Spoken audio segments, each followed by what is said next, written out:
the most relaxing facts about emotions to fall asleep to Serene Science channel. Hello there and welcome to the Serene Science channel. Tonight, we are drifting into the quiet, powerful world of emotions. Not as labels or reactions, but as invisible forces that shape how you see, remember, decide, and connect. Emotions are not just something you feel.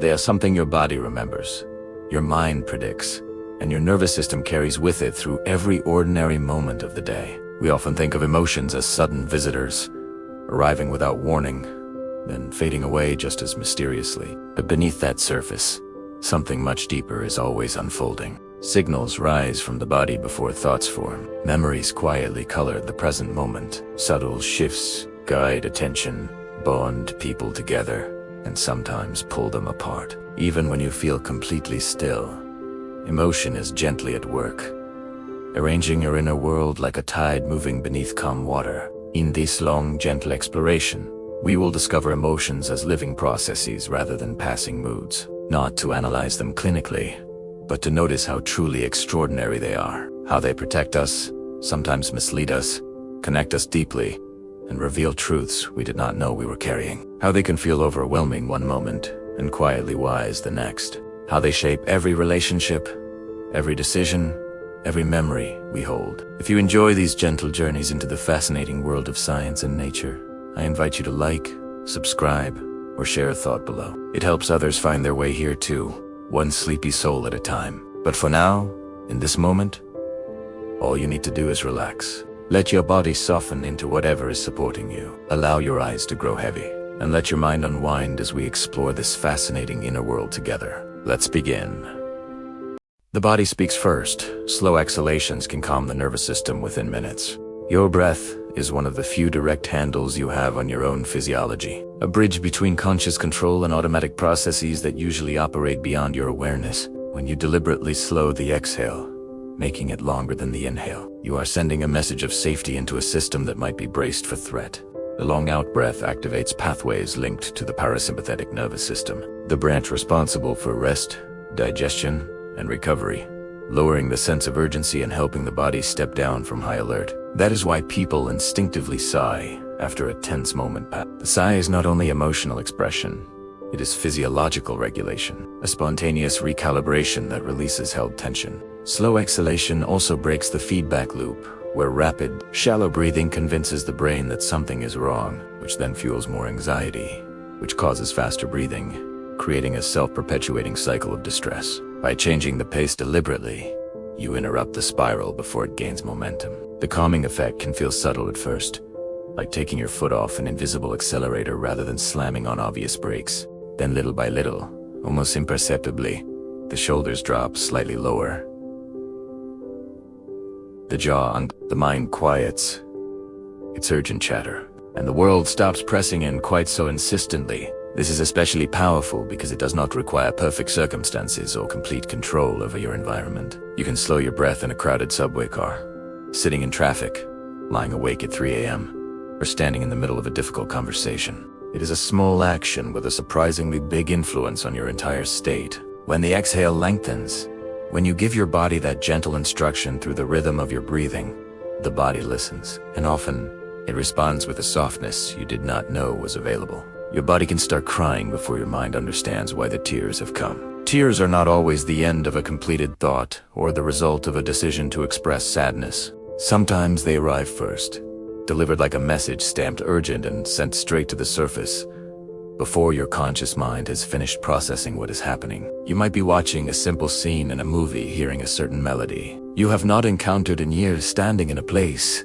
you have not visited since childhood, or receiving an unexpected kindness, and suddenly your eyes are full of tears. Only afterward, sometimes minutes later, does meaning begin to assemble itself into words and understanding. This happens because crying is tied to deep, ancient systems that manage emotional overload, connection, and physiological release. Your body can treat a moment as emotionally significant, even when your conscious mind has not yet translated it into coherent narrative or clear explanation.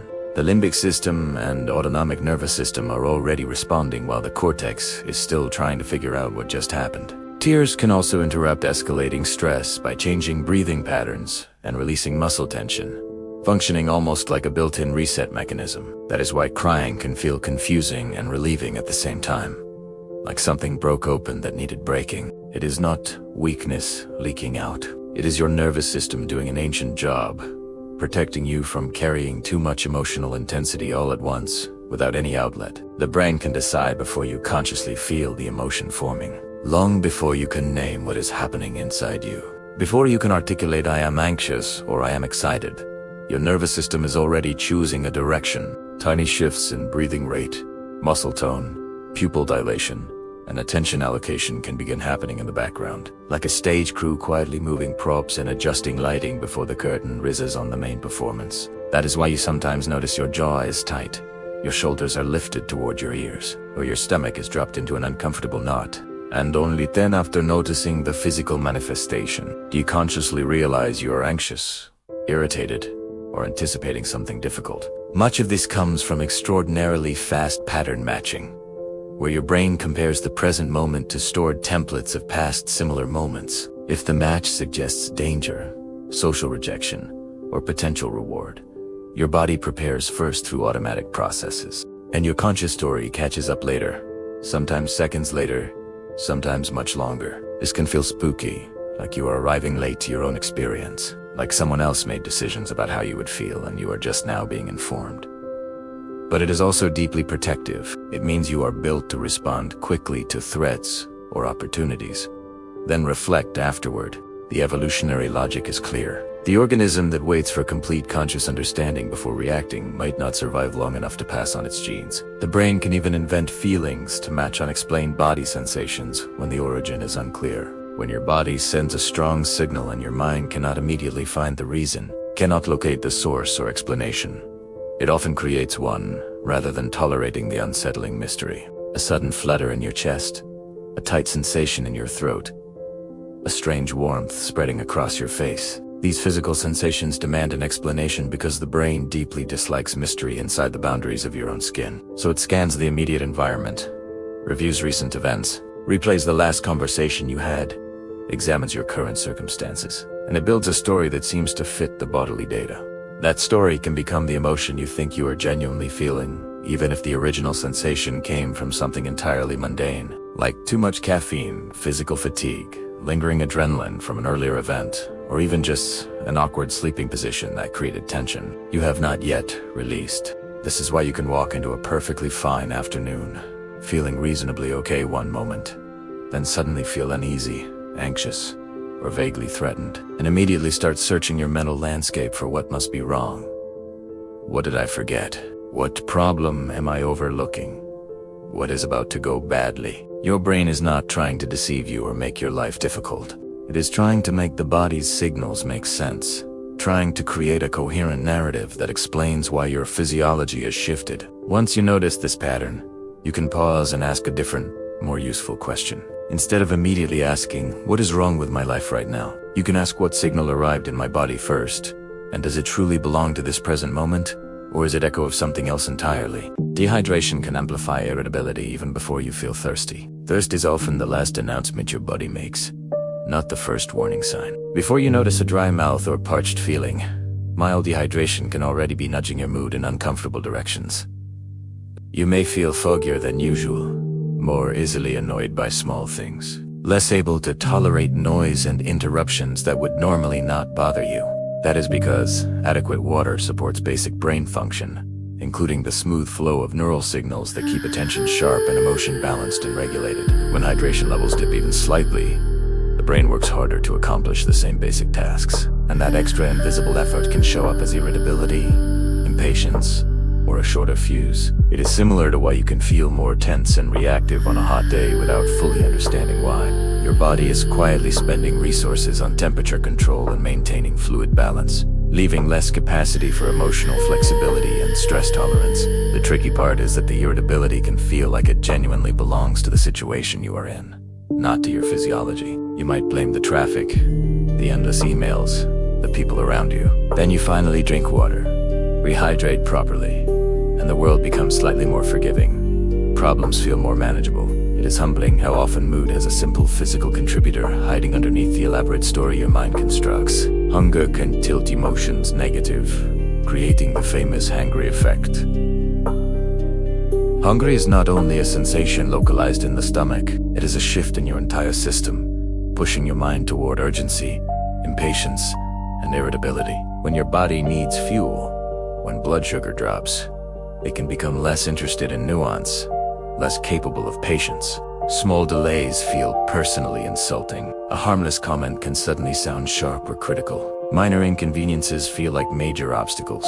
This happens because hunger changes the balance of neurochemical signals that help you stay emotionally steady, including blood sugar stability and stress hormones that nudge you toward quick action. In a hungry state, your brain may unconsciously prioritize quick, simple solutions and black and white interpretations, which is a terrible recipe for polite conversation, nuanced thinking, or emotional regulation. That is why you might feel strangely dramatic, unreasonably upset about a minor inconvenience right before mealtime. The fascinating part is how quickly the mood can shift once you eat. Within 20 or 30 minutes of consuming food, the world can feel different. Problems shrink back to reasonable size. It can feel like stepping out of an intense storm that was entirely inside you, entirely created by your body's fuel needs. Hunger is a useful reminder that emotions are not purely mental, not floating thoughts, disconnected from biology. They are embodied states with strong opinions. When the body feels threatened, even by simple emptiness, it votes powerfully for impatience and urgency. How emotions begin before words. Babies can recognize emotional tone before they understand a single word. Long before language arrives and transforms a child's inner world, a baby is already living in a rich landscape of feeling, navigating emotional information with remarkable sophistication. The meaning they need is carried not in vocabulary or grammar, but in pitch, rhythm, volume, pace, and the tiny pauses between sounds. A gentle, sing-song voice can settle a squirming, fussy body almost instantly,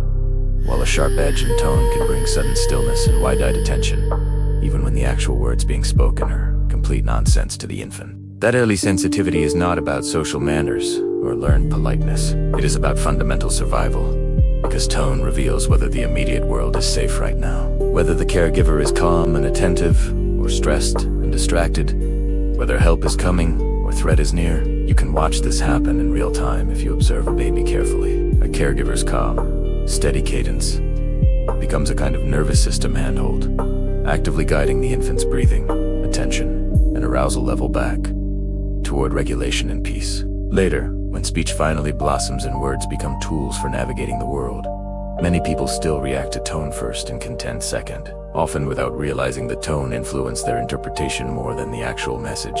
That is why someone can say all the right words, can deliver technically appropriate language, and yet it still hurts, still creates distance, still damages trust.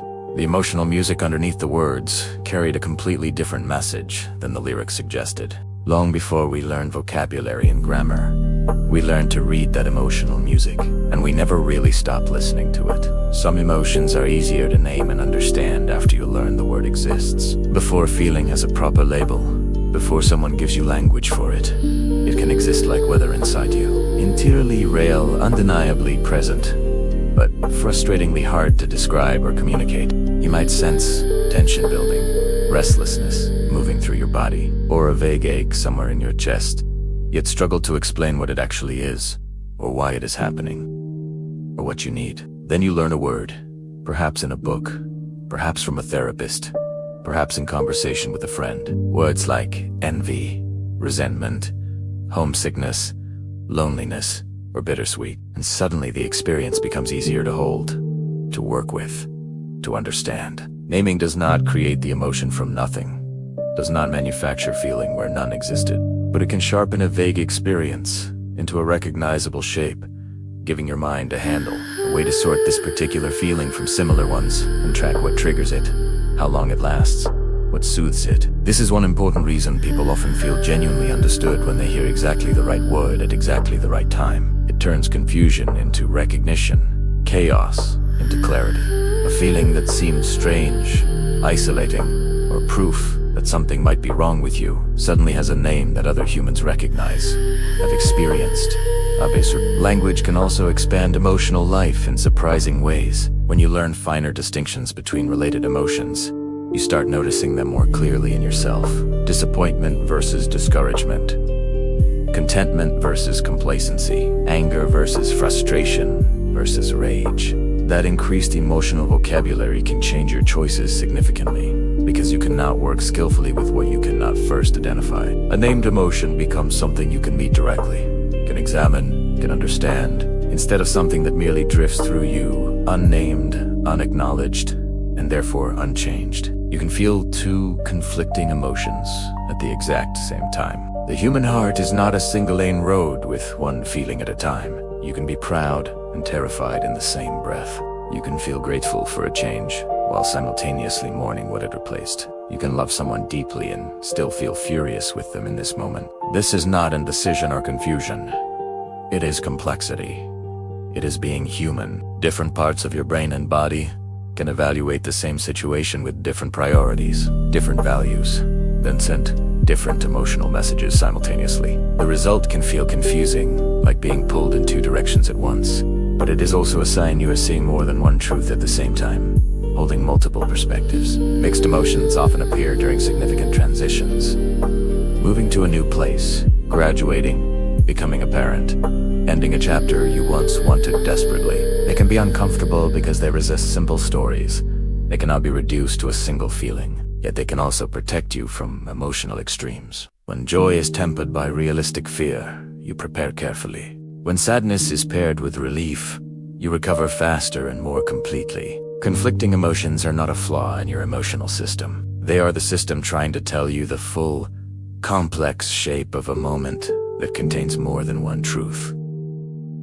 When imagination becomes physical, you can feel emotions from imagined events as strongly as from real ones. Your brain treats a vivid, imagined scene remarkably like a rehearsal, and rehearsals can genuinely move the body, creating real physiological responses. Picture yourself walking into a room where everyone suddenly turns away, where all conversation stops and faces turn cold, and you may feel your stomach tighten, your face flush, warm, your breathing becomes shallow, almost as if this social rejection already happened in reality, even though it exists only in imagination. Imagine a loved one arriving home safely after a long, worrying journey. Imagine their face, their voice, the relief of their presence, and warmth can spread through your chest like a real embrace occurring in this present moment. This happens because emotion is fundamentally built from meaning, interpretation, and significance, not only from objective facts and external events. The nervous system responds powerfully to what it believes is relevant, what it interprets as important, and a convincing inner story. A narrative told with enough detail and emotional weight can seem relevant enough to trigger genuine bodily responses. That power explains why worry can spiral intensely without any new evidence arriving, why anxiety can build elaborate catastrophic scenarios and make them feel absolutely real. It explains why hope can steady you emotionally before anything in your external situation actually changes. It also explains why stories and movies can make you cry real tears, why your palms sweat during a thriller even though you are perfectly safe on your couch. Your body participates fully in the narrative, treating imagined threat or imagined joy as information worth responding to. Once you truly realize this, you begin to see imagination as a tool that can be deliberately used, not just a trap that captures you. The same mental ability that fuels crippling anxiety can also fuel courage, effective preparation, and genuine comfort. The brain is practicing outcomes continuously, and those practice sessions have real emotional consequences. Daydreaming can shift your mood by rehearsing hopes or worries.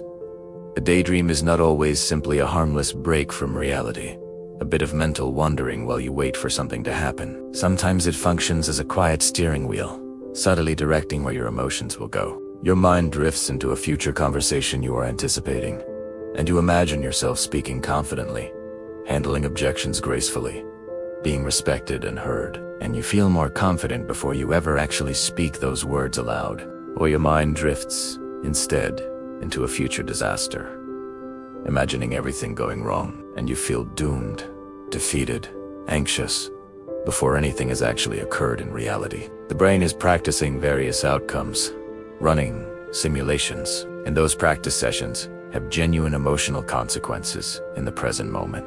That is why you can emerge from just a few minutes of wandering thought feeling mysteriously heavier or lighter without consciously knowing exactly why your mood shifted. Daydreaming can also become a hidden classroom where learning happens beneath your awareness. You repeat the same imagined scenes over and over, sometimes without even noticing the repetition, and your brain starts treating them like familiar, well-worn paths, making certain moods and reactions easier to enter automatically. This can be wonderfully helpful when you regularly picture a challenge going well. Imagine yourself handling difficulty with grace. Your body learns steadiness, learns confidence, learns that success is possible. It can be deeply harmful when you habitually replay a humiliation, rehearse rejection, imagine failure. Your body learns dread, learns helplessness, learns that pain is inevitable. The fascinating part is that daydreams often feel completely harmless because they are silent and invisible. No one else knows you are doing it. You might not even fully realize you are doing it. Yet they can function as emotional training sessions, quietly shaping how tomorrow feels before tomorrow ever arrives. Anticipation can be more emotionally intense than the reward itself. The hours or days before something meaningful arrives often carry a special electricity, a unique quality. A trip you have planned for months, an important reunion, receiving a significant gift, starting a new chapter of life. The waiting period can feel like standing on the very edge of a wave about to crest. Your brain is actively building the future in advance, mentally tasting it before it actually arrives.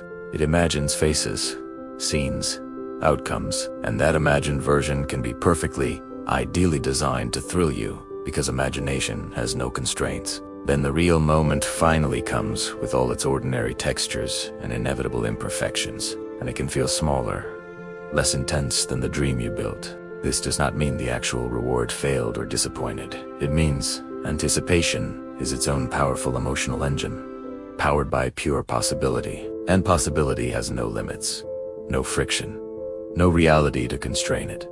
So it can grow enormous in imagination. This is why surprises work so well, why countdowns feel so dramatic, and why patience can be so psychologically difficult. Your nervous system is already spending real emotional energy on a tomorrow that has not arrived yet. When you realize this, you can learn to consciously enjoy anticipation as a real, valid experience, not just an empty waiting room before the main event. The strange power of context. The same event can produce completely opposite emotions in different people standing side by side. Two people can stand together in the same rainstorm, getting equally wet, experiencing identical objective conditions, and come away with entirely different inner worlds. One person feels refreshed, alive, connected to nature, grateful for the water. The other feels trapped, frustrated, miserable, angry at the weather. This is not because one person is right and the other is wrong, not because one is optimistic and the other pessimistic. It is because emotions are fundamentally shaped by interpretation, personal history, and expectation, not by events alone. A surprise party might feel like pure love and celebration to someone who craves attention and connection. The exact same surprise party might feel like panic, violation, overwhelming stress to someone who hates being watched or caught off guard. Even genuine praise can land completely differently depending on the receiver. For one person, it feels like recognition, validation, proof they are valued. For another person, the same praise feels like pressure, like a burden of expectation they now must carry. Your brain is not reacting simply to events themselves in isolation. It is reacting to what the event means to you personally, based on what you have learned throughout your life about what will happen next, based on patterns established in childhood, influenced by recent stress, filtered through cultural rules about what is acceptable or dangerous to feel. This is why understanding emotion often requires gentle curiosity instead of harsh judgment. The same moment can carry a completely different emotional message in another person's nervous system. All can make you feel smaller yet more connected to others simultaneously. Awe is the peculiar emotion of encountering something too vast, too magnificent, too incomprehensible for your usual mental categories and frameworks. It can arrive when standing beneath a night sky dense with stars, when facing a towering mountain that seems to touch clouds, when hearing a choral voice of extraordinary beauty, or witnessing an act of kindness so pure and unexpected, it interrupts your protective system. In that moment of genuine awe, the self can feel smaller, not in a shameful or diminishing way, but in a spacious way. like stepping back from a close-up mirror and seeing a much larger picture. Many people describe awe as simultaneously calming and humbling because it rearranges priorities almost instantly. Tiny worries that felt enormous moments ago suddenly lose some weight. Attention shifts naturally from personal concerns to a sense of belonging in something incomprehensibly larger than individual existence. Awe can also measurably increase generosity and cooperative behavior in studies, as if feeling part of a bigger picture, part of something vast and meaningful, makes people more willing to care for others within that larger frame. It is fascinating that an emotion triggered by vastness and magnitude can paradoxically bring people closer together, rather than making them feel more isolated. Awe does not demand immediate action like anger or fear do. It does not push you to fight or flee. Instead, it invites a different response. Orientation, perspective, wonder. It quietly says, "Look again more carefully. The world is so much bigger, stranger, more beautiful than your current story about it." Disgust evolved partly to protect you from invisible pathogens and contamination. Disgust is often treated like a rude, unsophisticated emotion, but it is actually one of the body's oldest and most important guardians. It pushes you away from what could harm you, even when the danger cannot be seen with eyes. Rotting smells, slimy textures, besiblidicai, certain tastes. All can trigger an immediate visceral recoil before you have any time to reason it out consciously. That reaction is not about being dramatic or oversensitive. It is about avoiding contamination in a world where microbes were once mysterious, invisible killers. What makes disgust particularly fascinating is how it can extend far beyond food and physical contamination. People can feel moral disgust too, where a behavior or idea feels contaminating, even if it cannot physically infect you. That suggests the brain creatively uses the same ancient protective circuitry for maintaining social boundaries, not just biological ones. This can be useful for protecting values and standards, but it can also misfire badly, turning harmless differences into feelings of repulsion and exclusion. Disgust is powerful because it speaks the language of the body directly. It is not trying to persuade you through logic. It is trying to move you physically away from perceived threat. The speed of feeling fear can sharpen hearing dramatically, making tiny sounds feel suddenly urgent and important. Fear does not only make you want to run or fight, it can make you listen as if your survival depends on hearing, depends on catching every tiny sound. A faint creak in another room, a distant footstep on pavement, a soft click you would normally completely ignore can snap into the absolute center of attention, can dominate your entire awareness in threatening moments. The brain can boost the importance and salience of sound so you can detect danger without needing to see it directly. That is why silence itself can feel overwhelmingly loud when you are scared. Your hearing becomes a radar system, constantly scanning for any acoustic clues, building a detailed map of your environment from tiny scraps of sound. This can be genuinely helpful in truly risky situations, where enhanced sensory awareness increases safety. But it also explains why anxious nights can feel haunted by completely ordinary house noises. The refrigerator hum becomes a warning signal. The settling of a house cooling at night becomes a question mark, a potential threat. A tree branch brushing the window sounds like someone trying to enter. Fear is not only a subjective emotional experience. It is a full body and brain mode that dramatically tunes your senses toward survival, optimizing for threat detection, sometimes overshooting the target significantly. Emotions reshape what you see, literally changing colors, contrast, focus, and detail. Your eyes collect light, photons hitting your retina, but your feelings significantly help decide what that collected light becomes, how it is interpreted and constructed into conscious experience. When you are tense, anxious, or frightened, your attention can lock onto edges, movement, anything that might signal threat or danger, making the entire world feel harsher, more angular, more urgent. When you are safe, content, relaxed, you may notice subtler textures, friendly faces in a crowd, small, beautiful patterns you would otherwise miss entirely. It is not that objective reality changes when your mood shifts. It is that your brain is allocating its severely limited attentional spotlight differently depending on your emotional state. This is why a familiar room can look strangely different, almost unrecognizable, after receiving frightening news, or why an ordinary street can suddenly seem bright, vivid, full of possibility and beauty after hearing wonderful news. Emotion is not decoration placed on top of perception afterward. It is part of the fundamental machinery that builds perception in the first place, determining what gets noticed, what gets ignored, what gets remembered. Your inner emotional state acts like a lens, like a filter, quietly adjusting what matters most. And different emotional states create genuinely different perceptual worlds from the same physical environment. The amygdala can react before your cortex finishes processing information. Sometimes your body startles before you know what startled you. A loud sound, a sudden movement, an unfamiliar shadow, and your muscles tense. Instantly, your heart jumps. This is partly because the amygdala, a small almond-shaped structure deep in the brain, can trigger rapid alarm responses using rough, fast information without waiting for detailed, careful analysis. It is like an early warning siren that strongly prefers false alarms over missed dangers. The cortex, which handles finer interpretation and nuanced thinking, arrives a beat later with context and details. That is when you consciously realize it was only a dropped object, a harmless stranger, or a coat hanging on a chair. This timing difference can feel like your body is betraying you, overreacting unnecessarily. But it is actually brilliant survival design. The quick, automatic reaction buys precious time. The slower, deliberate interpretation decides what to do next. This also explains why phobias and panic can feel so utterly convincing in the moment. The alarm is already ringing loudly, and your mind is scrambling desperately to find a reason for the ringing, to make sense of the intense bodily reaction. The trick is learning to respect the alarm, to acknowledge it, without obeying it blindly, without letting it dictate your actions. You can acknowledge the surge of fear and still wait patiently for the fuller story to arrive. The prefrontal cortex helps you choose responses instead of automatic reflexes. There's a part of you that can pause, even when emotion is loud and demanding. The prefrontal cortex, located behind your forehead, supports planning, inhibition, perspective taking, and the crucial ability to hold more than one viewpoint at once.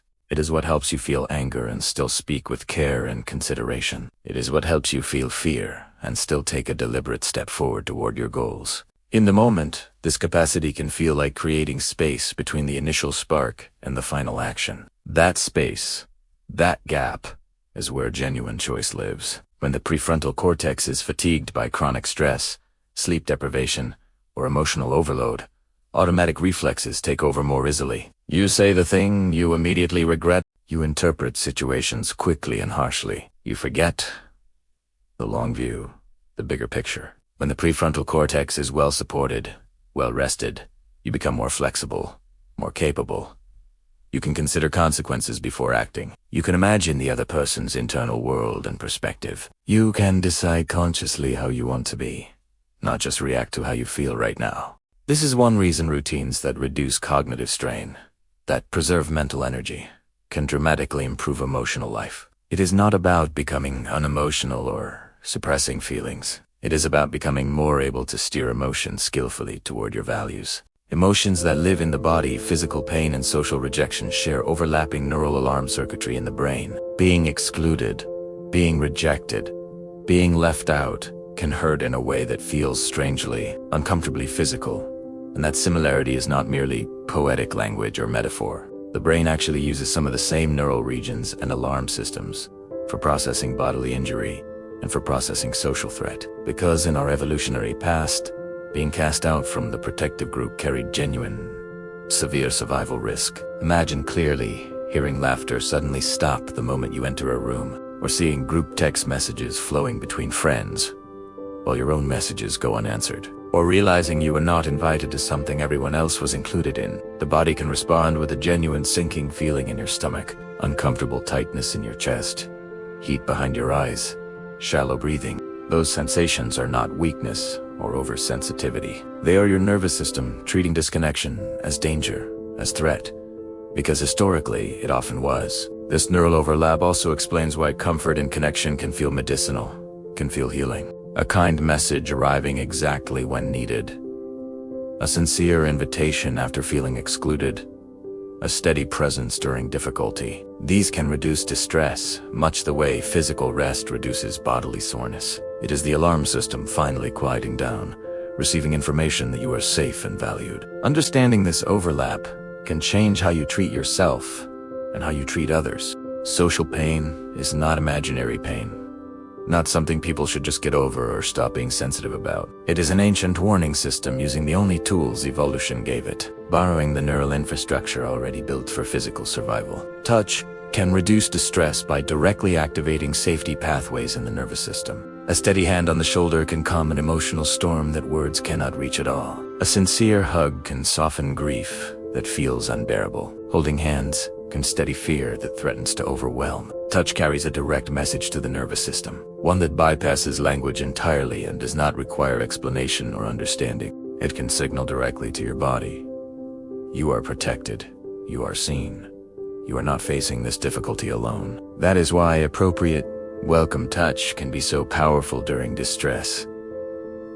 Why a gentle pat can soothe a startled child almost instantly. The body reads safe touch as concrete evidence of connection, and connection often powerfully lowers the desperate urge to brace for danger. What makes touch fascinating is how remarkably specific its effects can be.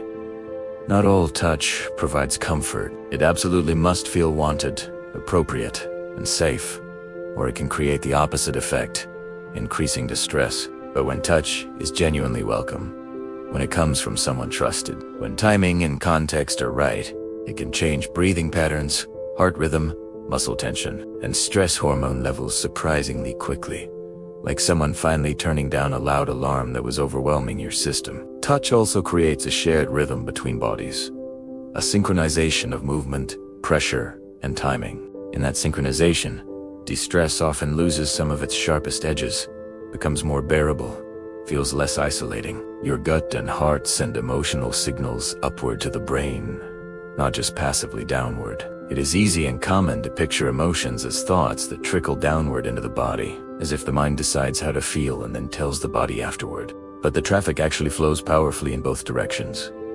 creating a constant conversation. Your heart rhythm, your breathing pattern, the sensations arising from your stomach and intestines, all these are constantly reporting back upward to the brain, providing crucial information. Those ascending signals significantly help shape what you interpret and experience as calm, excitement, dread, safety, or danger. That is why a fluttering, racing chest can make a completely neutral moment suddenly feel intense and meaningful, and why a steady, slow breath can make problems that felt overwhelming suddenly seem more manageable and solvable. The brain actively uses these internal bodily cues as ingredients, as data, when it constructs emotional experience. Some scientists call this process interoception, your sense of what is happening inside your own body, and it can be surprisingly influential, sometimes more influential than external circumstances.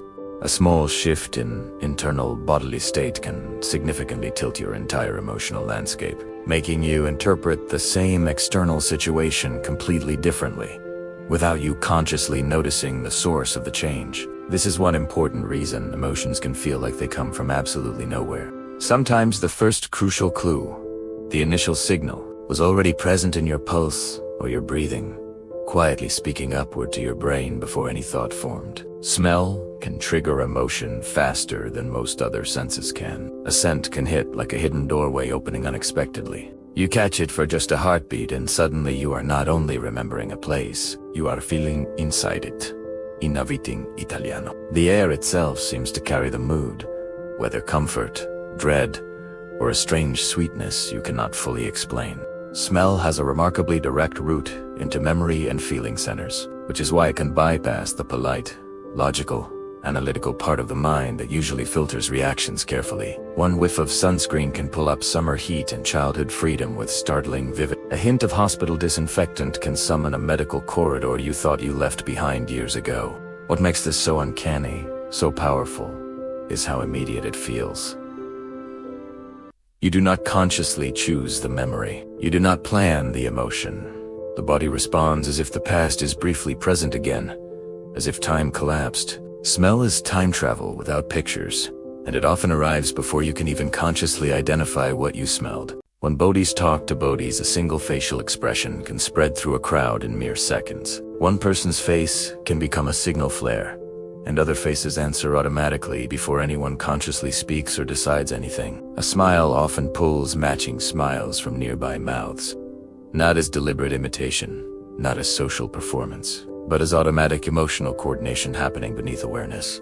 A sudden look of alarm, eyes widening and face tensing, can ripple outward through a group, turning heads, tightening bodies, like a wave moving rapidly across tall grass. This happens because humans are built to read and unconsciously copy subtle muscle patterns in faces, especially tiny movements around the eyes and mouth, at speeds far too fast for deliberate thought or conscious choice. The result is emotional contagion, a kind of social weather system where moods shift collectively and automatically. In a movie theater, laughter can grow significantly louder simply because people catch it from each other, amplifying and reinforcing it. In a tense meeting, one hard glare or tight jaw can make an entire room go quiet and still within moments. Your facial expression is not only private information, not only your personal business. It can become a powerful public event that unconsciously changes everyone's behavior and emotional state nearby. People often unconsciously mimic smiles without noticing they are doing it at all. A smile is not only something you consciously give to another person, it is something your nervous system catches and reflects automatically in any conversation. Tiny facial movements can echo back and forth like a quiet handshake happening beneath the surface, synchronizing two nervous systems without either person deciding to cooperate. That is why a warm, genuine cashier can lift your mood significantly in mere seconds. Even if you never exchange names or personal information, if you barely interact at all, your face is reading their face and answering automatically before your thoughts fully arrive. This unconscious mirroring can soften social tension, build trust, and signal wordlessly that you are safe to be around. It can also reveal when something feels wrong or threatening. If someone smiles at you and your face does not respond at all, if that automatic mirroring fails to occur, your body may be detecting some mismatch, some inauthenticity, some subtle threat that your conscious mind has not yet identified. Facial mirroring is one significant reason emotions feel genuinely contagious in groups. It is not magic or mysticism. It is muscle, mirror neurons, and attention cooperating at remarkable speed. You are constantly learning in real time how others feel by briefly, subtly becoming a version of their expression yourself. Can be contagious when one person deliberately slows their speech. In a tense moment, when anxiety or conflict is escalating, the fastest way to change the entire atmosphere of a room is often to deliberately change the tempo of speech. When one person speaks slowly, with intentional space between phrases, with pauses that feel slightly longer than usual, it sends a powerful unspoken message that there is actually time, that rushing is not necessary, that urgency can decrease. That message can powerfully lower the sense of urgency in everyone listening, creating a ripple effect. People begin to breathe more deeply without consciously realizing it. The mind stops sprinting and starts walking instead. Slow speech also significantly reduces the chance of being misheard or misunderstood. It invites attention instead of demanding it through volume or intensity. This is why people who are skilled at comforting others during distress often speak gently and slowly, not because they are performing kindness for an audience, but because their cadence is actively guiding another person's nervous system towards steadiness and regulation. What makes this fascinating is how deeply physical it is. Calm is not only an abstract idea you consciously choose. It is a concrete state your body can borrow directly from someone else's rhythm, someone else's pacing. Slow speech becomes a shared metronome, a common pulse. It helps a group find the same pace again, synchronize their nervous systems. And once the pace genuinely slows, solutions and possibilities often appear that were completely invisible at high speed. Eye contact can intensify emotion by boosting attention and arousal. Eye contact is not just looking, not just visual information. It is a meeting, a connection. When two people lock eyes, when gazes hold, attention narrows dramatically and the moment becomes heavier with meaning, with significance. A compliment feels warmer, lands deeper. An insult feels sharper, cuts more. Silence feels louder, more pregnant with possibility. This happens because eye contact powerfully signals relevance, importance, and relevance wakes up the nervous system, increases arousal. It tells your brain clearly, pay attention right now. Something important is happening here. That is why some people instinctively avoid eye contact when they feel vulnerable or exposed. It can feel like being seen too clearly, too quickly, before you are ready. Eye contact can also create connection without any words at all. In a crowded room, a single meaningful glance can offer reassurance, can invite play, can warn someone to stop. It is fascinating that the same simple action can feel intimate and safe with a friend, or threatening and aggressive with a stranger in a tense situation. Your eyes are not only windows into your soul, they are powerful signals that bodies listen to and respond to automatically. A familiar voice can calm the nervous system surprisingly quickly. There are certain voices that your body recognizes as shelter, as safety. You hear them and your shoulders drop a little.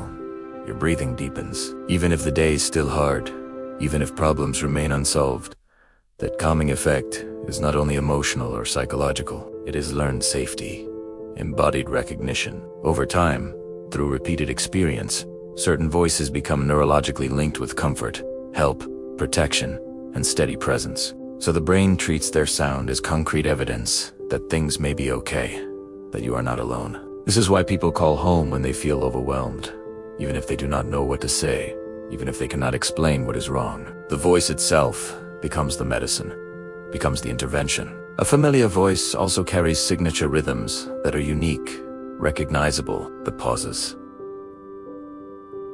the softness, the way certain words are shaped and pronounced. And those patterns can guide your breathing back to word.com, can regulate your nervous system. It is fascinating that comfort can travel through air, through phone lines. No touch required, no visual cues needed, just vibration, sound waves, and memory. This is also why harsh voices can be so activating, so disturbing. The nervous system has learned who has been safe historically, and it responds before you finish hearing the first sentence. The architecture of attachment, love, and grief activate overlapping brain networks like two faces of attachment. Love is often described as warmth, connection, joy, safety. Grief is often described as cold absence, painful emptiness, devastating loss. Yet they spring from exactly the same psychological root. Attachment, the deep bond that makes another person feel like an essential part of your own stability and identity. When that bond is present and secure, when connection is alive and well, your nervous system relaxes into safety, belonging, and comfort. When that bond is threatened or broken, when the person is suddenly absent, the same attachment mechanisms become pain because the brain keeps searching automatically for what used to be reliably there. That is why grief can include such intense longing, such vivid, intrusive memories. Such sudden moments of feeling the person nearby even when you consciously know they are not, cannot be. It is attachment still doing its fundamental job, still reaching out, still seeking connection. This neural overlap is also why love can feel so vulnerable, why opening your heart feels inherently risky. The stronger the bond you build, the stronger the alarm when that bond wobbles or breaks. In a quiet way, grief reveals how powerful connection really is because it shows what the body and brain considered home, considered essential, considered irreplaceable. Belonging can measurably lower stress hormones during challenging tasks. Belonging is like a silent safety net spread beneath your entire nervous system. When you feel genuinely accepted, truly included, your body often handles difficulty and challenge with significantly less panic because it unconsciously expects support if things go wrong. This is why a genuinely hard job interview feels so different when you know someone in the room is quietly rooting for you. It is why a child tries braver things when a trusted adult is nearby watching. Belonging does not magically erase effort or eliminate challenge, but it fundamentally changes the cost of that effort. The body spends less energy in defensive vigilance and more energy in actual performance. Even surprisingly subtle cues can create this powerful effect, being remembered by name. Being included in a small joke, hearing your name said with genuine warmth rather than neutral distance. Those tiny moments tell the brain clearly, you are not alone in this challenge. You have backup. What makes belonging so powerful is that it transforms stress from a personal threat into a shared experience. The task is still genuinely hard, the challenge still real, but the world feels fundamentally less hostile, less dangerous, while you navigate difficulty together rather than alone. Trust is emotional, but also built from repeated tiny evidence over time. Trust rarely arrives as a single dramatic decision or grand gesture. It is assembled slowly from small moments that seem ordinary, even trivial, while they are happening. Someone shows up when they said they would, exactly on time. Someone keeps a secret you shared, does not gossip or betray confidence. Someone admits a mistake honestly, without twisting the story, without deflecting blame. Each small moment is a tiny vote, a small piece of evidence that quietly says this person is predictable, reliable, safe. Over time, those accumulated votes form a feeling that settles into your body, becomes embodied knowledge. Your shoulders loosen around this person. Your mind stops constantly scanning for hidden meaning or ulterior motives. Trust becomes a resting place, a space where vigilance can finally decrease. That is why betrayal feels so shocking, so destabilizing. It breaks not only a single promise, but a long chain of evidence your nervous system had come to rely on, had built its sense of safety upon. Trust is also significantly shaped by timing and responsiveness. Quick, sincere repairs after small missteps can actually strengthen trust. Showing the relationship can handle imperfection, while delays, defensiveness, or avoidance can poison trust rapidly because silence breeds dangerous uncertainty.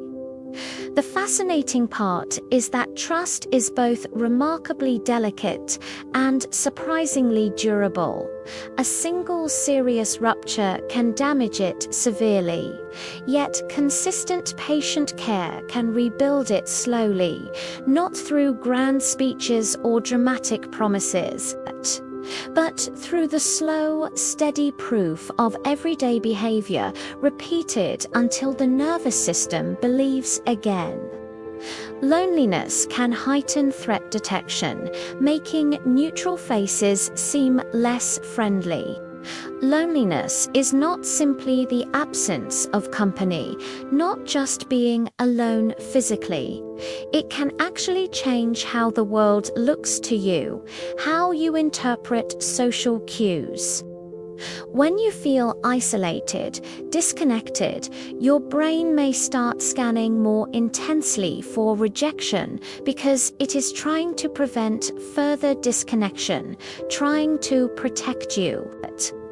The result can be a quiet, perceptual distortion. Neutral faces look colder, less welcoming. Unclear messages feel pointed, feel like criticism.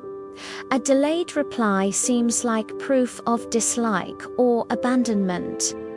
This is not because lonely people are unreasonable or paranoid. It is because the nervous system is on guard, and guarded brains interpret ambiguity as danger by default. That shift can create a painful, self-reinforcing loop. You expect exclusion, so you withdraw to protect yourself. Others read that withdrawal as distance or disinterest, and the gap grows wider. What makes this especially heartbreaking is how invisible it is from the outside. A lonely person may look calm, may seem fine, while their mind is constantly measuring social risk, constantly bracing for rejection. Understanding this can add tenderness to everyday interactions. A small warm gesture, a sincere smile, a genuine invitation can matter more than you think, because it interrupts the threat scan with concrete evidence of welcome and acceptance. The chemistry beneath feeling oxytocin can increase trust, but not toward everyone equally or universally. Oxytocin is often popularly described as a simple bonding chemical, and it genuinely does support closeness and connection. It can strengthen feelings of attachment during physical touch, during caregiving, during shared moments of safety and vulnerability. But it does not simply make people universally kinder or more trusting toward everyone. In many research studies, its trust-enhancing effects depend heavily on context, especially on whether someone feels like part of your group, your tribe, your in-group. It can deepen loyalty, strengthen bonds, which is beautiful inside friendships, families, romantic partnerships. Yet it can also sharpen boundaries between us and them, between in-group and out-group. That makes oxytocin less like a moral potion that makes you good, and more like a relationship amplifier that boosts whatever social priorities and allegiances are already active. If your environment feels safe and inclusive, if you are surrounded by trusted people, oxytocin can promote openness and generosity. If your environment feels threatened, if you perceive outsiders or danger, it can promote protectiveness, defensiveness, even aggression toward those outside your group. This is fascinating because it shows that trust is not only a conscious choice or moral decision, it is also neurochemistry, responding to perceived belonging and safety. Understanding this can soften judgment, feeling close and trusting toward some people, while remaining cautious with others is not always hypocrisy or prejudice. It is often simply a biological system carefully calibrated by experience and context. Dopamine is fundamentally about motivation and learning, not just simple pleasure. Dopamine is often blamed or credited for pleasure seeking, for chasing rewards. But its deeper, more fundamental job is to guide pursuit and learning, to help you figure out what is worth doing and remember what worked. It rises when something seems worth pursuing, when a goal feels achievable, or when you are about to gain new important information. That is why dopamine can spike during searching, planning, anticipating, not only during the moment of actually getting or achieving something. It helps stamp crucial lessons into memory by highlighting what mattered, what had consequences. If an action leads to a better outcome than your brain expected, dopamine signals clearly, remember this path, repeat this behavior.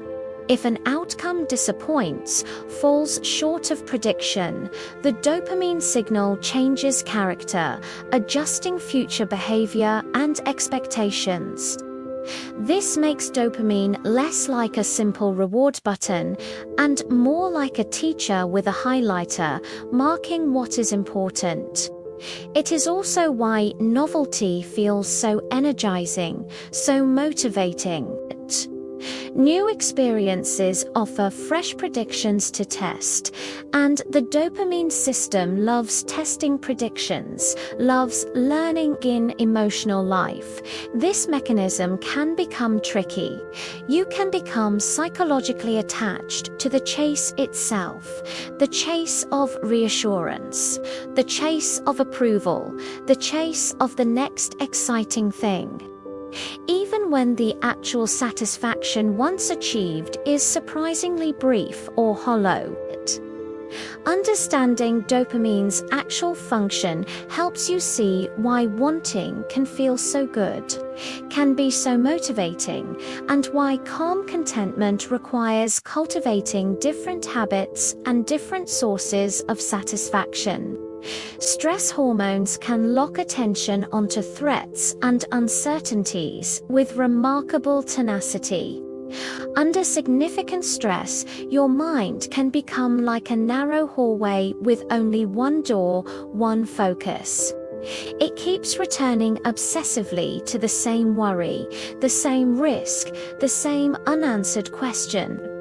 Stress hormones like cortisol help your body prepare for challenge, mobilize resources, increase alertness. But they also powerfully influence attention allocation, making potential threats stand out like bright red warning signs in your perceptual field. This can be useful, even life-saving, in truly dangerous situations where hypervigilance protects you. Yet in modern life, this mechanism often targets emails, social tensions, financial worries, health anxieties, things that are not immediate physical threats. The brain starts compulsively scanning for what could go wrong, then treating that very act of scanning as proof that something is definitely wrong. That is how uncertainty becomes sticky, becomes obsessive. You may notice yourself rereading the same email multiple times, replaying the same conversation endlessly, checking information repeatedly, desperately hoping certainty will magically appear. But often the checking behavior deepens the loop, reinforces the anxiety. The more intensely you search for danger, the more danger signals you inevitably find. This is why stress can feel like a dark lens that colors everything it touches. The path out often involves changing what your body is signaling, not only what your mind is thinking. When stress hormones finally lower, through rest, through safety, through intervention, attention can naturally widen again, and the world stops looking like an endless checklist of threats. The wisdom and foolishness of feeling hope is not denial. It is a strategy for hope is often misunderstood as pretending everything is fine, as naive optimism that ignores reality.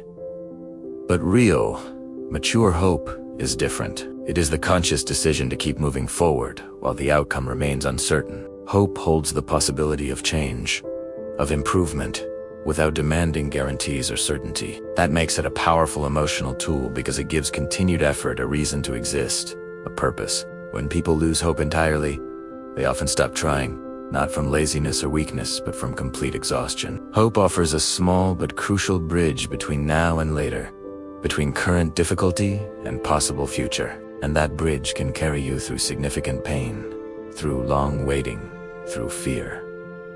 It is also practically useful. Hope helps the brain search for options instead of freezing or giving up.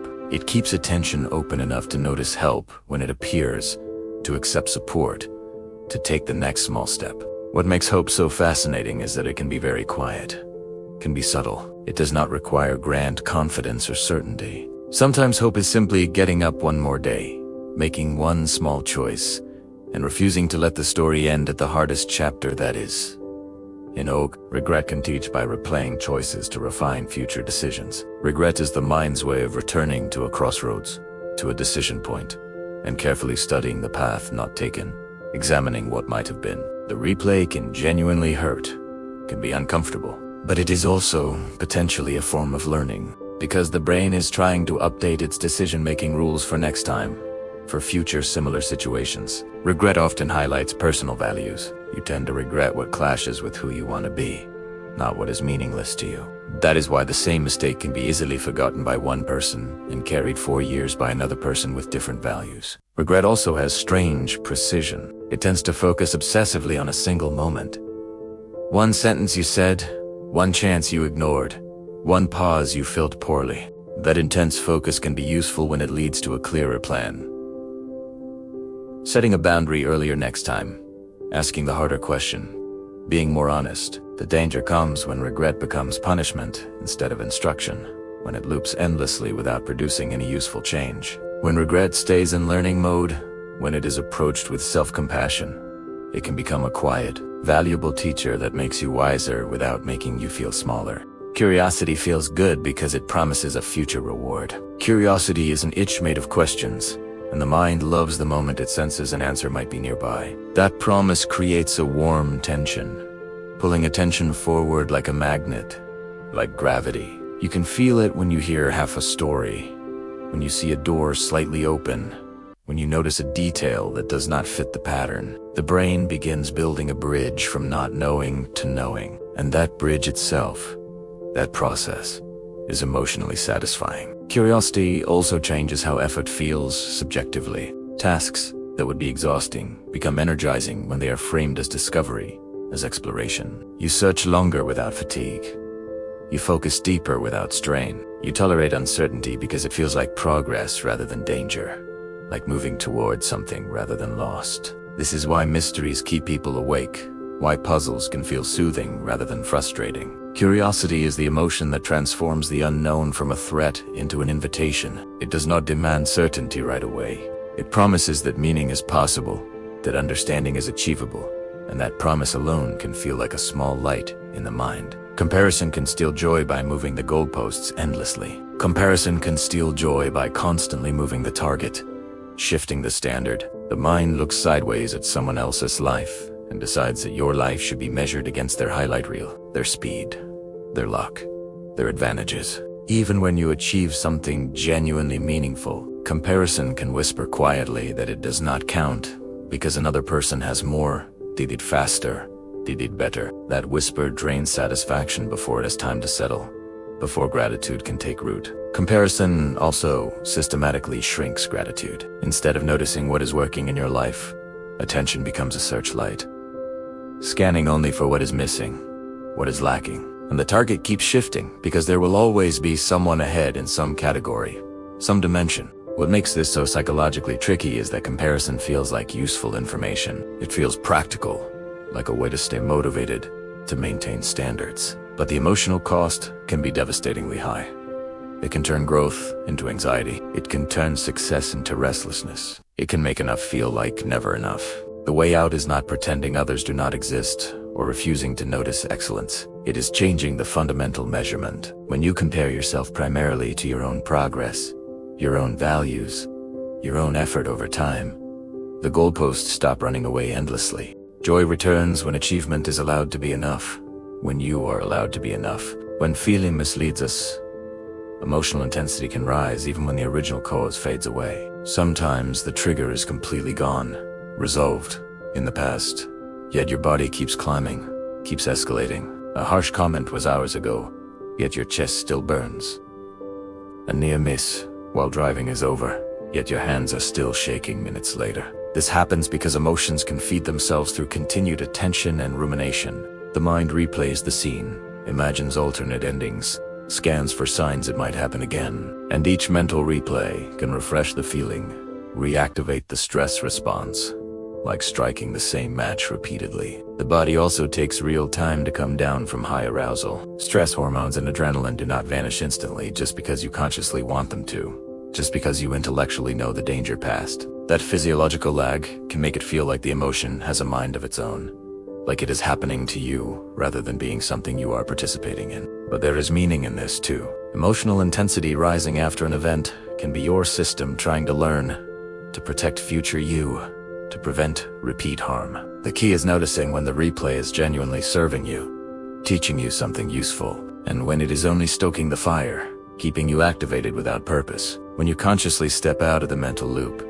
the intensity often naturally begins to follow downward. Anger can briefly raise confidence, even when you are factually wrong. Anger can feel like sudden clarity, which is why it is so subjectively persuasive in the moment. When anger rises, it tightens focus, pushes your mind towards certainty and conviction. You may feel taller inside your own thoughts, ready to argue forcefully, ready to decide and act without hesitation. The tricky part is that subjective confidence is not the same as objective accuracy. Anger can make weak ideas feel strong, can make shaky assumptions feel obvious and undeniable. It can also make you systematically underestimate risks because the emotional message is simple and clear. Move forward, do not hesitate, act now. That is why arguments can escalate so quickly. Each person feels increasingly sure as the heat rises, even when the truth is complicated and neither side has complete information. Yet anger is not pointless or always destructive. It often appears when a boundary feels genuinely crossed or something genuinely important feels threatened or violated. The crucial skill is learning to treat anger like a useful alarm, not like a verdict or final proof. It can tell you clearly that something matters to you without proving you are right about everything. It can motivate you to act without dictating exactly how you should act. The brain can mislabel excitement as fear when your heart races unexpectedly. Your body has only a limited number of ways to signal high energy, high arousal, and a pounding heart is one of those few signals. When that cardiovascular surge arrives, your mind rushes to explain it, scanning the immediate scene for a reason, for an interpretation. If you are stepping onto a stage, meeting someone new, or taking a significant risk, the exact same physical rush can be interpreted either as danger or as exciting possibility. That is why thrilling moments can sometimes feel scary, and why scary moments can sometimes feel oddly electric, even exhilarating. The physiological label you land on, the story you tell about the sensation, changes absolutely everything about the experience. If you call it fear, you might shrink back, search for exits, want to escape. If you call it excitement, you lean forward, look for opportunities, engage more fully. This is not merely positive thinking it is meaning-making, happening at high speed, interpretation in real time. With practice and awareness, some people learn to treat the racing heart as a neutral engine, as activation without inherent meaning, then consciously choose the story that fits their goals instead of their worries. Uncertainty can feel worse than bad news for many people. A clear negative answer can sting, can hurt, but a blank space, a lack of information, can haunt you day and night. When you do not know what is coming, cannot predict the outcome, your mind keeps turning the future over obsessively like a stone you cannot stop examining, searching constantly for sharp edges, for danger. It rehearses endless scenarios, checks and rechecks tiny signals, rereads old conversations searching for clues, and tries desperately to control the uncontrollable by thinking harder and longer. That mental effort is genuinely exhausting, and it can make uncertainty feel emotionally heavier than a confirmed disappointment. Bad news at least closes a door, provides resolution, but uncertainty keeps every hallway lit all night, keeps every possibility alive. You may even notice yourself preferring a definite no over an endless maybe, because certainty, even negative certainty, allows your body to finally stand down from high alert. The strange twist is that uncertainty can make you systematically misread neutral cues as threatening, since the brain would rather prepare for a storm than be surprised by one. Recognizing this pattern can be genuinely soothing. The discomfort you feel is not proof that something terrible is definitely coming. It may simply be your mind struggling with an open loop that cannot be resolved yet. Jealousy can arise from uncertainty, not just possessiveness. Jealousy is often simplistically framed as wanting to own someone or control them, but it frequently begins with something more vulnerable. Not knowing where you stand, not feeling secure, when the brain cannot confidently predict whether a bond is secure. Whether connection is reliable, it starts scanning intensely for rivals and threats. A harmless interaction becomes suspicious. A laugh across the room feels like a dangerous signal. The emotion is not always about control. It is often about needing stability, needing to know the relationship is safe. Jealousy is the nervous system saying clearly, "This connection matters deeply to me and I am not sure it is safe right now." That uncertainty can come from real patterns, like mixed signals, broken trust, or inconsistent behavior. It can also come from old wounds, from past relationships that taught you closeness can disappear without warning. Jealousy also tends to focus attention very narrowly, making you collect evidence that supports the fear, while systematically ignoring evidence that contradicts it. That is why it can feel so utterly convincing, so real. The path through jealousy often involves increasing clarity, clearer agreements, honest reassurance, and consistent behavior give the brain the predictability it desperately craves. When security genuinely increases, jealousy often fades naturally without needing to be forcefully suppressed. It is remarkable how many intense emotions soften significantly when the future becomes less mysterious. The social life of emotion. Emotional reactions differ across cultures, even for the same facial expression. A smile, a direct stare, a lowered gaze.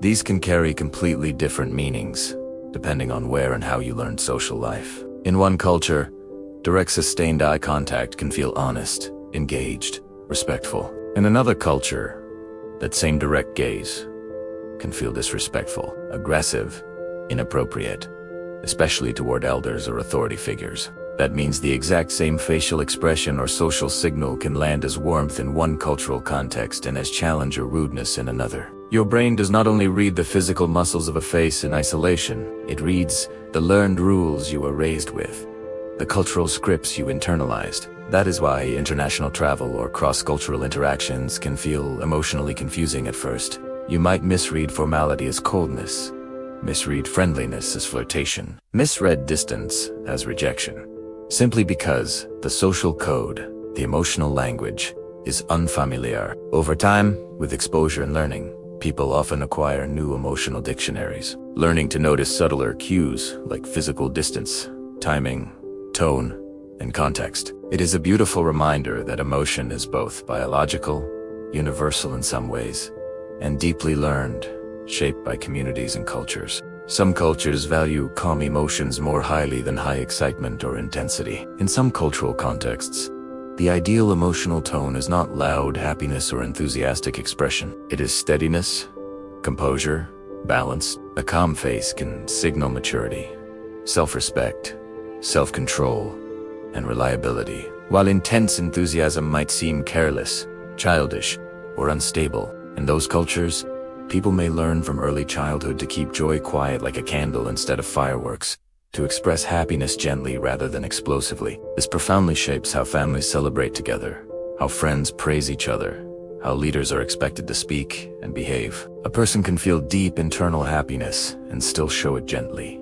subtly, because the social reward goes to emotional composure and balance. That does not mean they are less joyful or less sincere. It means they have been taught that being emotionally balanced protects social harmony and group cohesion. Meanwhile, cultures that celebrate high energy and enthusiastic excitement may interpret calm as boredom, as disapproval, as lack of engagement, even when it actually signals approval and contentment. This difference can create serious misunderstandings in multicultural workplaces, in international relationships. Once you notice these different cultural values, you start hearing emotional priorities expressed in everyday behavior. The volume or intensity of feeling is not the feeling itself. It is the culturally preferred style of expression. Languages divide emotions differently, shaping how people describe inner experience. Some languages have specific words for emotional experiences that other languages can only describe in full sentences or lengthy explanations. When a language gives a particular feeling its own distinct name, its own word,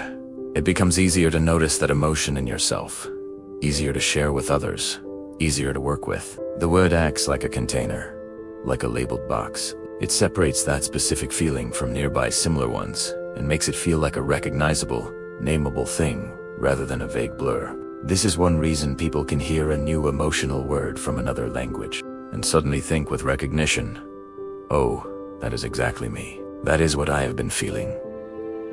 The experience was already there, real and present.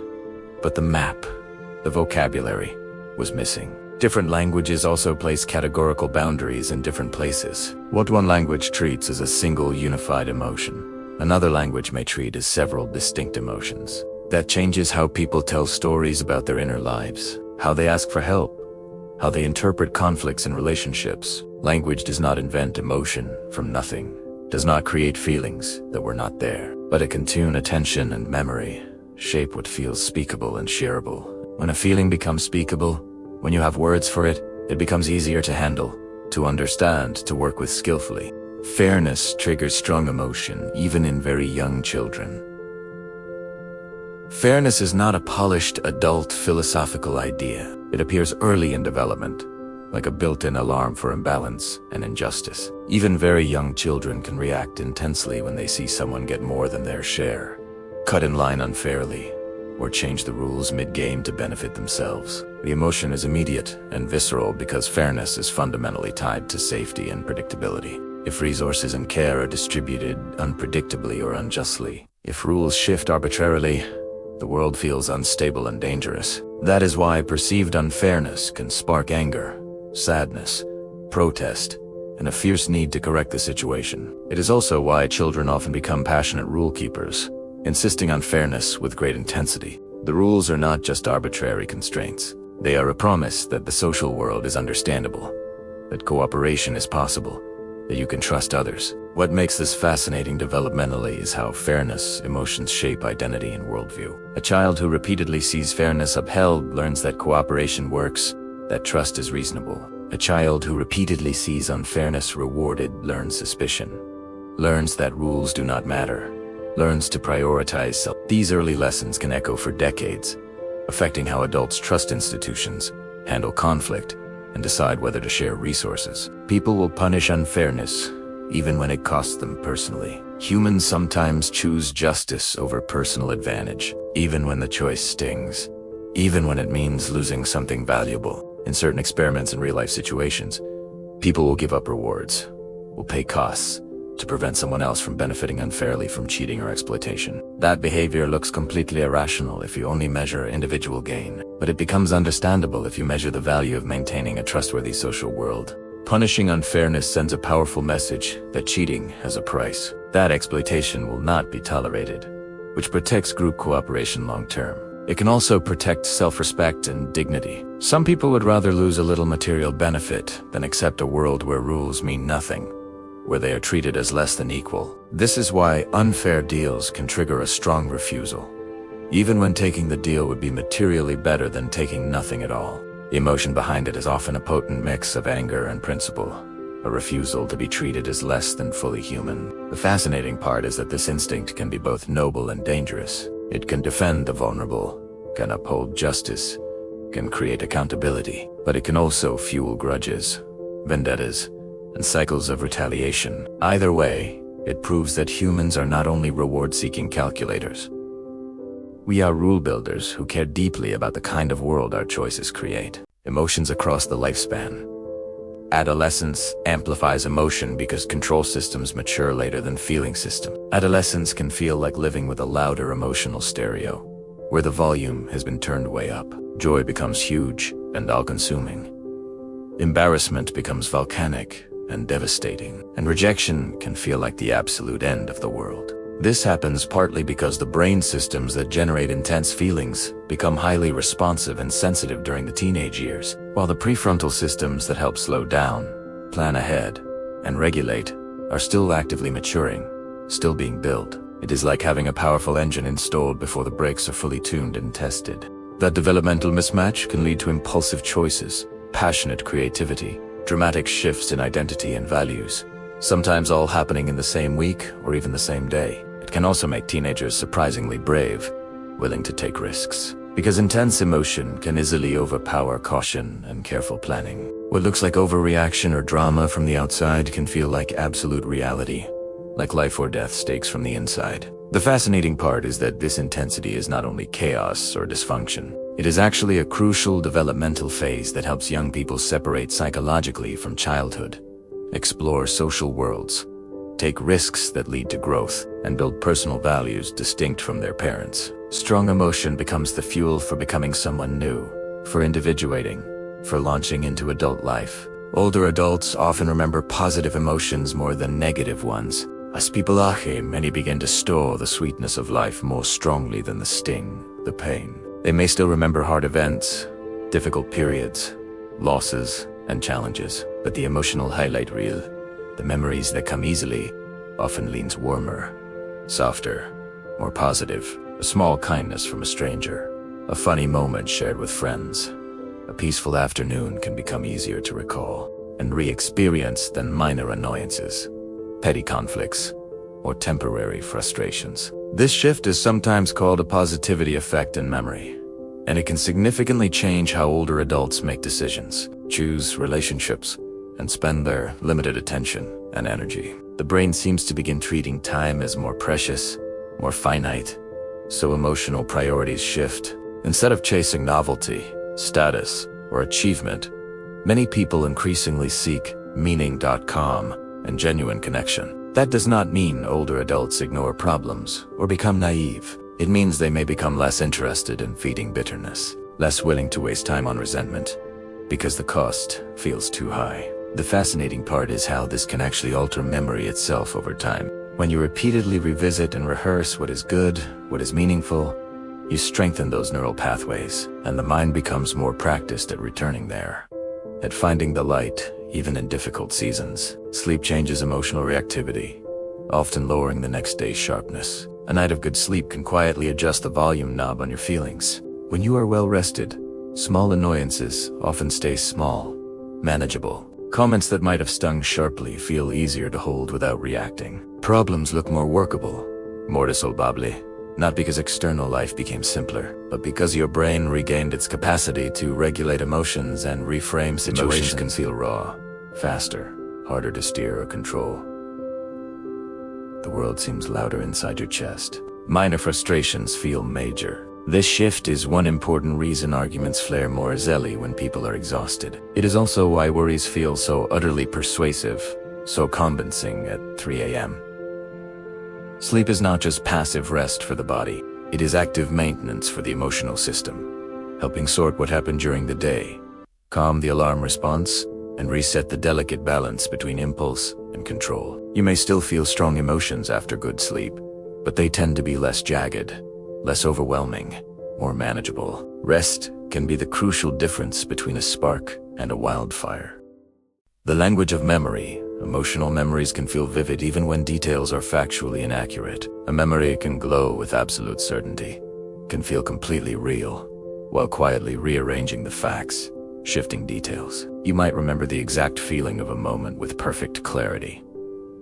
The tightness in your chest, the rush of relief, the sinking disappointment. Yet misplace who said what, which door was open, what time it actually happened. That is because memory is fundamentally not a recording device, not a video camera. It is a reconstruction, built actively to preserve meaning, especially emotional meaning, not perfect accuracy. When you recall an event, your brain stitches together fragments, pieces, using your current beliefs, your current mood, the story you have repeated and reinforced over the years. The emotion acts like a spotlight that keeps certain elements bright, vivid, central, while other elements fade into shadow or disappear entirely. This can be genuinely unsettling when you realize it, but it also shows what memory is actually for. It is designed primarily to guide you, to warn you, to teach you what mattered, even if it sometimes sacrifices perfect accuracy in service of that deeper purpose. The feeling may be true,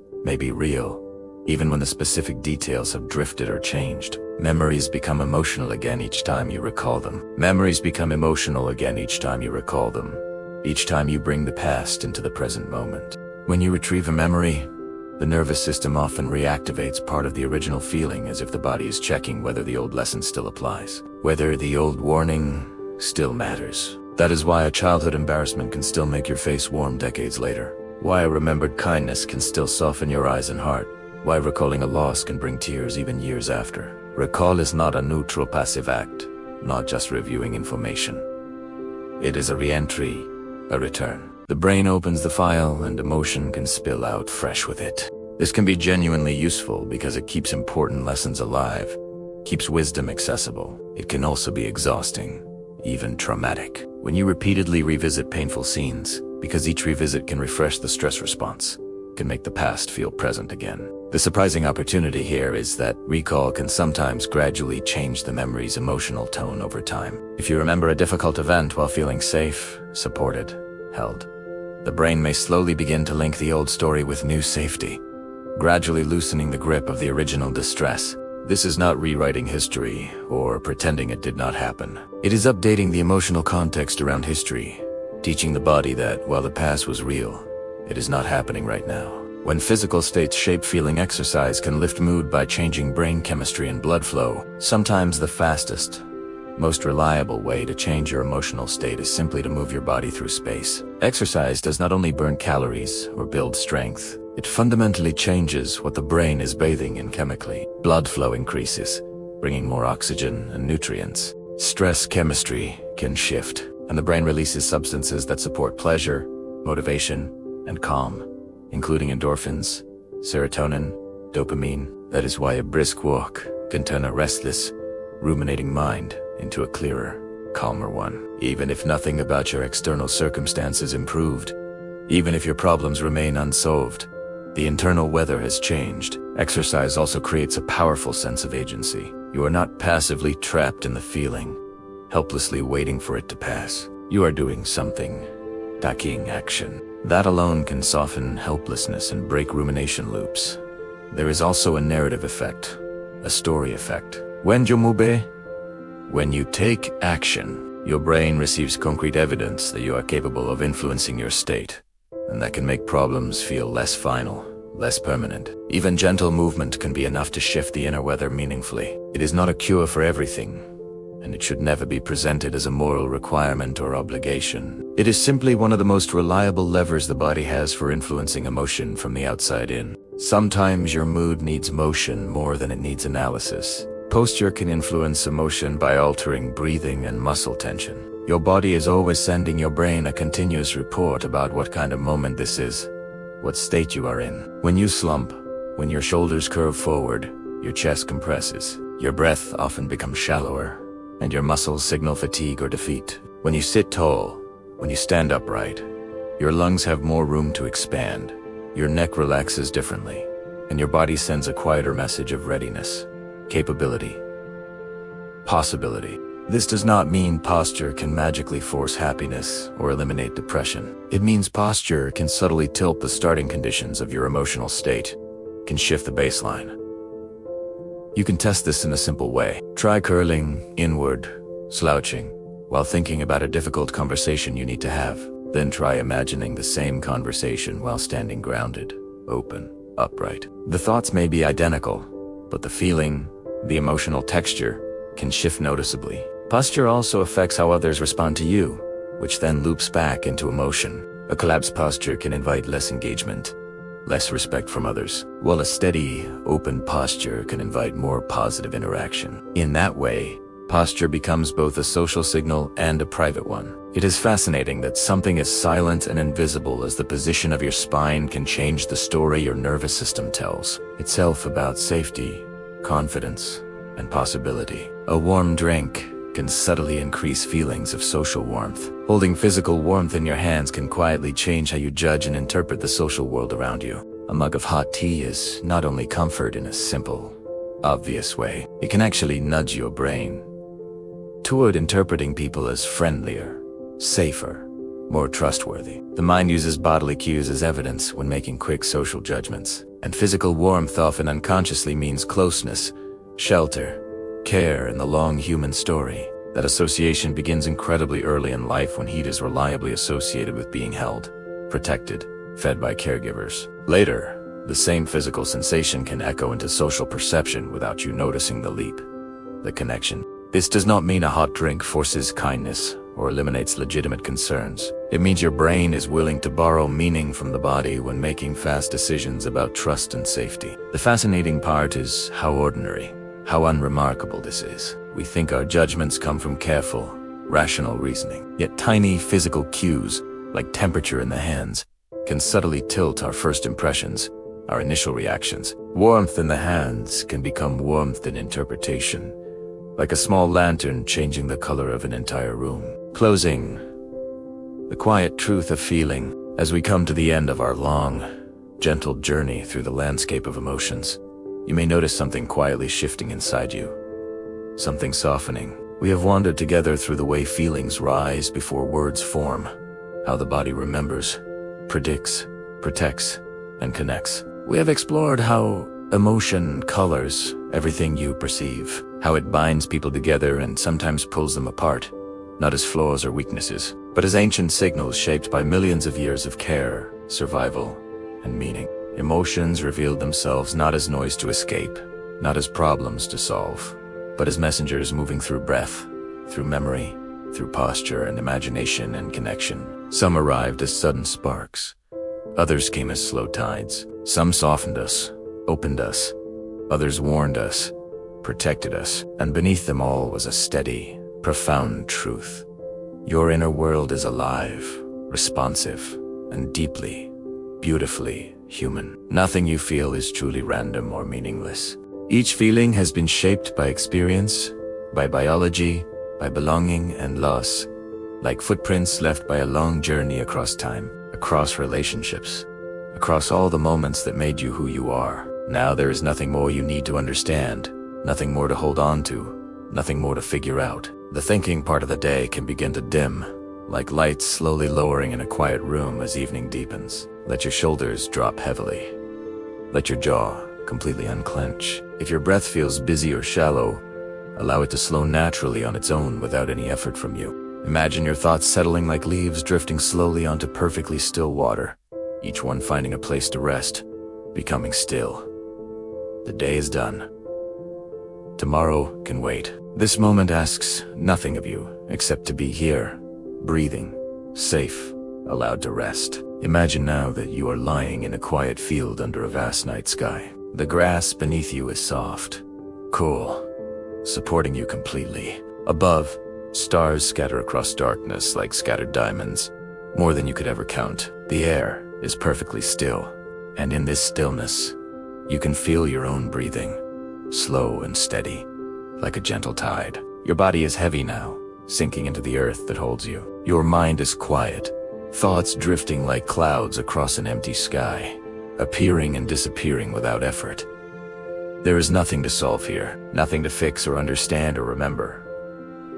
Just this moment, just this breath, whose deep, welcoming peace. If you enjoyed this calm exploration, you might consider liking this video, or subscribing to the Serene Science channel, or leaving a gentle comment below. It helps this quiet corner of the internet reach others who may be searching for rest at the end of long days. And if you are still awake, another video is waiting on your screen, ready to guide you even deeper into peace. But if sleep is calling to you now, you do not need to resist it.